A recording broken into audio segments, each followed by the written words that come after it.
ഇന്നൊരു ഞായറാഴ്ച വിശേഷങ്ങളാണ് കേട്ടോ. ഞായറാഴ്ച ആയതുകൊണ്ട് തന്നെ കുറച്ച് പതുക്കെ താളത്തിലൊക്കെയാണ് എണീച്ചു വന്നിട്ടുള്ളത്. രാത്രി വരെ അങ്ങനെ കൂട്ടിലാക്കാറില്ല, തുറന്നാണ് വിടാറ് കേട്ടോ. സിറ്റ് ഔട്ട് ആണ് ഇവരെ താവളം. രാവിലെ ചേച്ചി വരുമ്പോ ഗേറ്റ് തുറന്നു കൊടുക്കാൻ വേണ്ടിയിട്ടാണ് ഇവരെ കൂട്ടിലാക്കുക. ഇവര് പിന്നെ കൂടെന്നൊന്നും പറയാൻ പറ്റില്ല. ഇവർക്ക് രണ്ടാൾക്കും സെപ്പറേറ്റ് കൂടിന് പുറമെ ഇവർക്ക് കളിക്കാനുള്ള ഒരു സ്പേസ് അങ്ങോട്ട് ഗേറ്റ് ഒക്കെ വെച്ച് അങ്ങോട്ട് സെറ്റ് ആക്കിക്കാണ് കേട്ടോ. അതുകൊണ്ട് തന്നെ അവർക്ക് ഒരു ജയിൽ ഫീൽ ഒന്നും കിട്ടൂല കേട്ടോ. ഇനി എന്റെ അടുത്ത പണി എന്താന്ന് വെച്ചാൽ ഈ സിറ്റ് ഔട്ട് ഒന്ന് സിറ്റ് ഔട്ട് ആക്കി മാറ്റുക എന്നുള്ളതാണ്. ഇവർ രണ്ടുപേരും കൂടി മാക്സിമം അലമ്പാക്കി വെച്ചിട്ടുണ്ടാവും. വെയിലുള്ളതുകൊണ്ട് തന്നെ ഇവർ ബെഡൊക്കെ ഒന്ന് വെയിലത്ത് കൊണ്ടുപോയിട്ടു. ഇനി സാധനങ്ങളൊക്കെ അതിന്റെ സ്ഥാനത്ത് വെച്ചിട്ട് ജസ്റ്റ് ഒന്ന് വൃത്തിയാക്കി എടുക്കാം. ഇന്നും നമ്മുടെ സിറ്റ് ഔട്ടിന്റെ അവസ്ഥ തമ്മിൽ ഭേദമാണ് കേട്ടോ. സാധാരണ ഇങ്ങനെയൊന്നല്ല ഉണ്ടാവില്ല. വിറക്, മണ്ണ്, ചുള്ളിക്കമ്പ് തുടങ്ങി ഈ ഭൂമിയിലുള്ള എല്ലാ സാധനങ്ങളും പെറുക്കി കൊണ്ടുവന്നിട്ട് ഈ സിറ്റ് ഔട്ടിൽ അങ്ങോട്ട് വെതറും. അങ്ങനെ ക്ലീനിങ് കഴിഞ്ഞ സ്ഥിതിക്ക് അവർക്ക് ഫുഡ് കൊടുക്കാം. ഇവർക്ക് മെയിനായിട്ട് 2 നേരമാണ് കേട്ടോ ഫുഡ് കൊടുക്കുക. പിന്നെ ഇടക്ക് ഓരോ ട്രീറ്റ് അത് ഇതൊക്കെ ആയിട്ട് ഇങ്ങനെ ഓരോന്ന് കഴിച്ചുകൊണ്ടിരിക്കും. നമുക്കുള്ള ബ്രേക്ക്ഫാസ്റ്റ് ചേച്ചി ഉണ്ടാക്കുന്നുണ്ട്. അതിന് മുമ്പ് എനിക്ക് കുറച്ച് ചെറിയ ചെറിയ പണികളൊക്കെ ഉണ്ട്. വീട്ടിലുള്ള സാധനങ്ങളൊക്കെ യഥാസ്ഥാനത്തേക്ക് എടുത്ത് വീട് മൊത്തത്തിലൊന്ന് അടുക്കി പെറുക്കും. ബാക്കി ക്ലീനിങ്, അടിച്ചു വാര, തുടക്കാനൊക്കെ ചേച്ചിയാണ് കേട്ടോ ചെയ്യല്.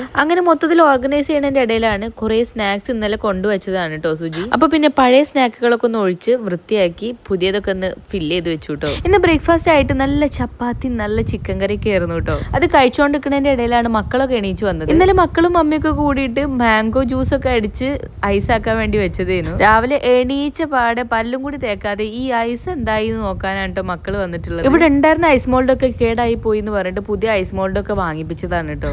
കാണാൻ നല്ല ഭംഗിയുള്ള ഐറ്റംസ് ഒക്കെ കിട്ടിയിട്ടുണ്ട്. പിന്നെയാണ് സുജി എണീച്ചു വന്നത്. സുജി കൂടി എണീച്ചു വന്നാൽ പിന്നെ എല്ലാവരും ഫ്രണ്ട് തന്നെ ആയിരിക്കും കേട്ടോ. കുറച്ചു നേരം എങ്ങനെ ടോട്ടോനും ലിയോന്റെ ഒക്കെ ഒപ്പം കഴിഞ്ഞിട്ട് ഞങ്ങൾ എല്ലാവരും കൂടി ഉള്ള ഒരു ക്വാളിറ്റി ടൈം ആണ് കേട്ടോ ഇത്. മക്കൾ ഇത്ര ഹൈപ്പ് കൊടുത്തോണ്ട് ഇത് അത്രയും ടേസ്റ്റ് ഉണ്ടോ നോക്കാൻ വേണ്ടി ഞാനൊന്ന് കഴിച്ചിട്ടോ.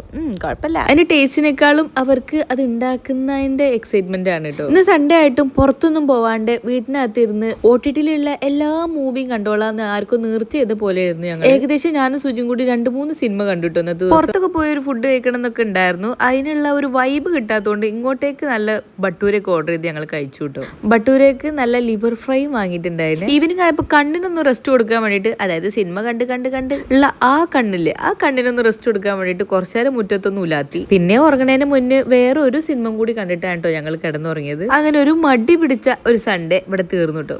അപ്പൊ ശരി, ബൈ.